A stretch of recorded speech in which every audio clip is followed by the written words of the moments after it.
Greetings everyone. Welcome back to Storytime Recaps. In this video, I'm going to recap one of the films from 2013, Warm Bodies.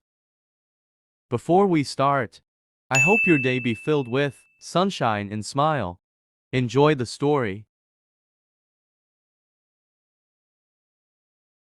At the opening scene of the movie, a zombie, spends his days wandering around an airport that is now crowded with legions of his fellow undead, including his best friend M, approximately 8 years after there was a zombie apocalypse.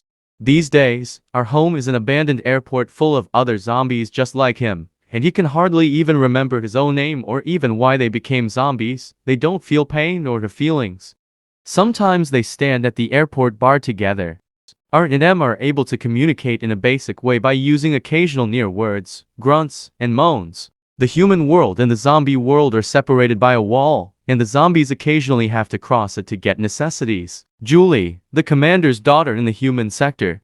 Julie's father had sent them from a heavily guarded, walled-off human enclave in a nearby city to retrieve medical supplies from abandoned buildings. Thus, one day while Art and his gang were out hunting, they happened into the group of young adults who had previously been Julie's group. Art felt his heart beat briefly upon seeing Julie from across the room, which surprised him because he and his zombie companion were planning to devour them. After shooting her boyfriend Perry in the chest, he later consumes Perry and continues to live off of the memories of Perry and Julie's romance. Art is a zombie who is always infatuated with human flesh, particularly brains, because eating them makes him feel alive by reliving the memories of his victims. When they are completely devoid of flesh and will eat anything, even something that is barely alive, they are considered zombies. Compared to zombies, they are far worse. By hiding her scent with some zombie blood on her face, he saves Julie from the other members of the pack and returns her to his airport residence in an aircraft. At first, Julie is scared of R and doubts his motivations. After R finds her some food and saves her during a botched escape attempt, Julie begins to trust him. R is adamant that Julie must remain with him for a few days until he thinks she is safe enough to go.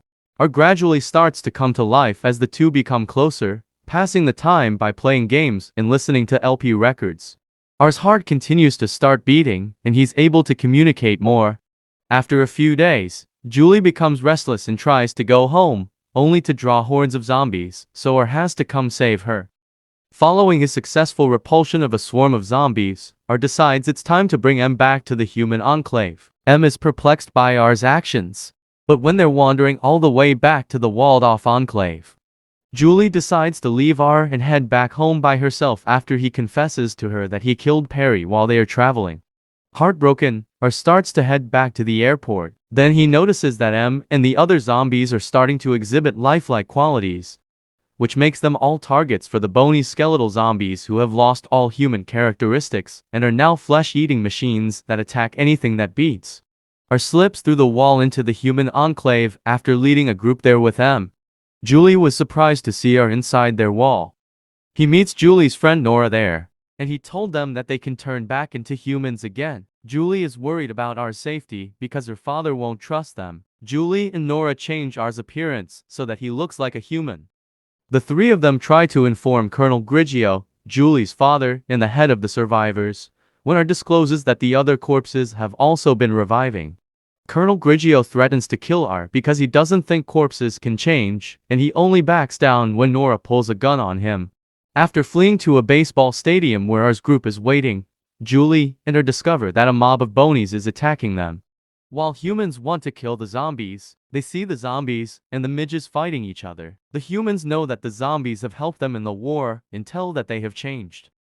Julie and R flee, only to become trapped as M and his group of zombies fight the bonies. R uses the only way out and dives into a deep pool with Julie, protecting her from the impact. Julie retrieves her from the bottom of the pool, and the two share a kiss. When Colonel Grigio arrives, he fires a surprise shot to R's shoulder. When Julie sees that R is bleeding from his wound, a sign that he has fully recovered and is human again, she tries to convince him that he has changed. Together, the humans and zombies eliminate the majority of the bonies, with the zombies gradually assimilating into human society and the remaining bonies starving to death. As the movie comes to a close, a now fully alive R and Julie witness the destruction of a wall enclosing the city, symbolizing the end of the world.